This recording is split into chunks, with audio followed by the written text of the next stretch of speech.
Well, as we reported at the top of the show, there is currently a Hamas-led attack in southern Israel, where our senior correspondent John Huddy is standing by. John, I know that you shared that this is an attack by sea, but we're not talking about ships. We're talking about divers.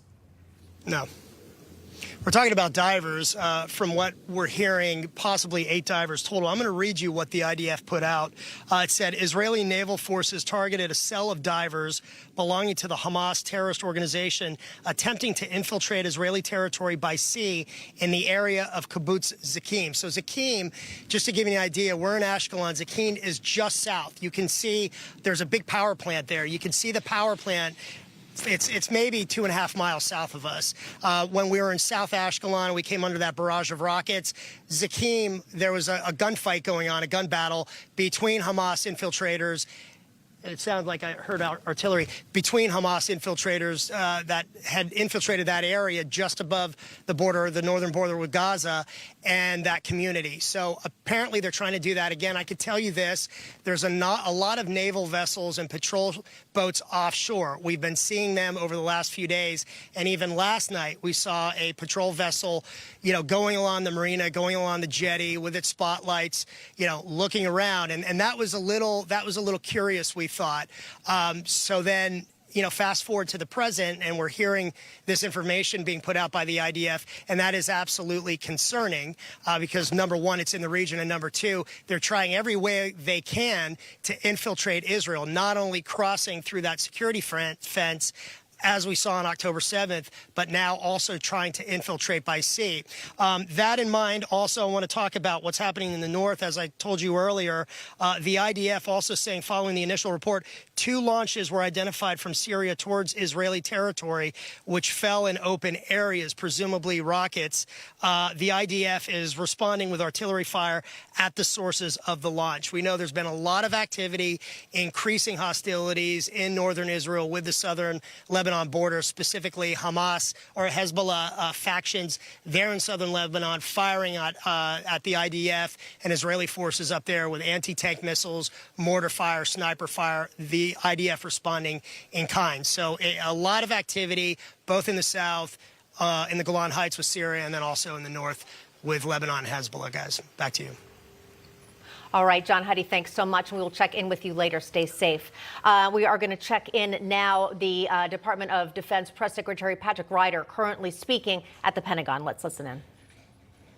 That's what we do. And so, again, we're going to do due diligence to ensure that we're planning for a variety of contingencies. But as it relates to the situation in the Middle East and U.S. citizens and our embassies there, I'd refer you to State Department. And are there any discussions through intermediaries between the U.S. and Iran?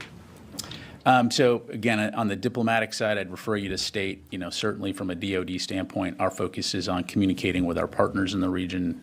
You've seen us read out several calls, to include one today with the Secretary.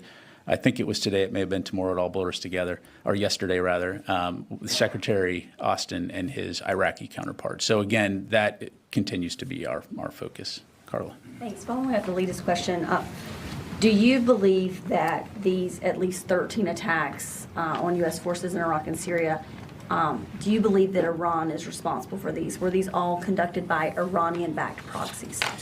Well, I think we've been pretty clear on this, and my colleagues at the White House yesterday talked about this as well.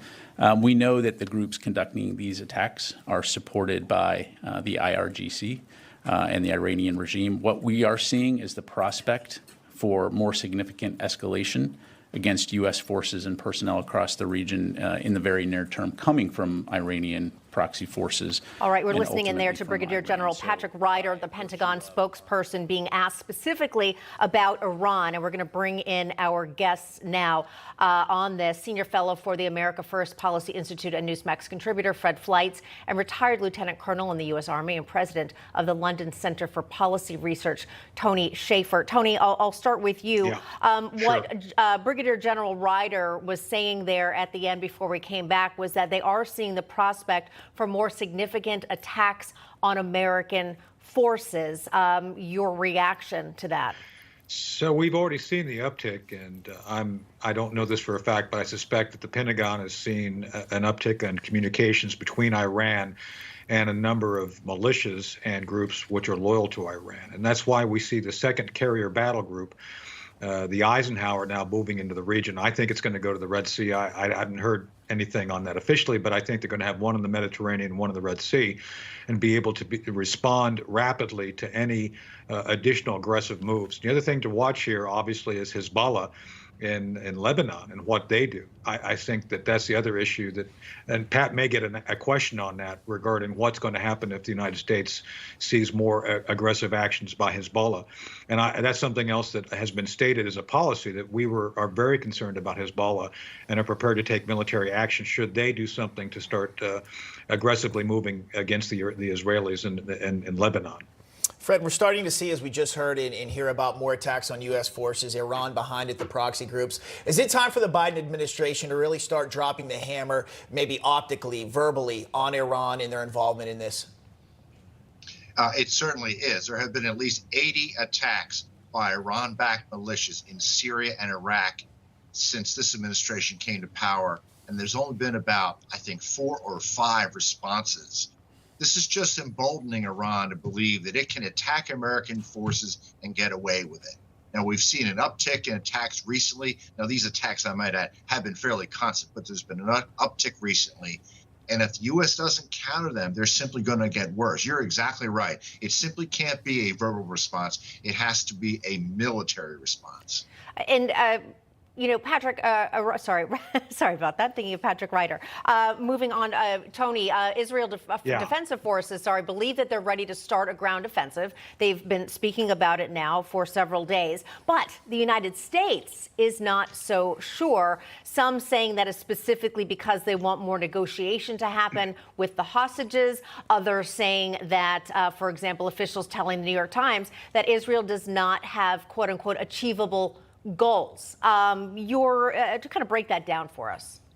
Yeah, so John Kirby, the spokesman for the National Security Council, has said as much, that they're working, the Biden administration is trying to work through Qatar, through the leadership, the Hamas leadership there, to basically negotiate for a release of 50 or more hostages.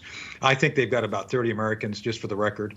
And so I think that's what's partly delaying this. And plus, we have a U.S. Marine Corps general, I think his name is Voss. I'd have to go back and look. But I know that we have a 3-star general who's in charge of U.S. Marine Corps Special Operations now in Israel, helping to advise them on urban warfare. Remember, we went into Fallujah twice in Iraq. It was a very difficult fighting.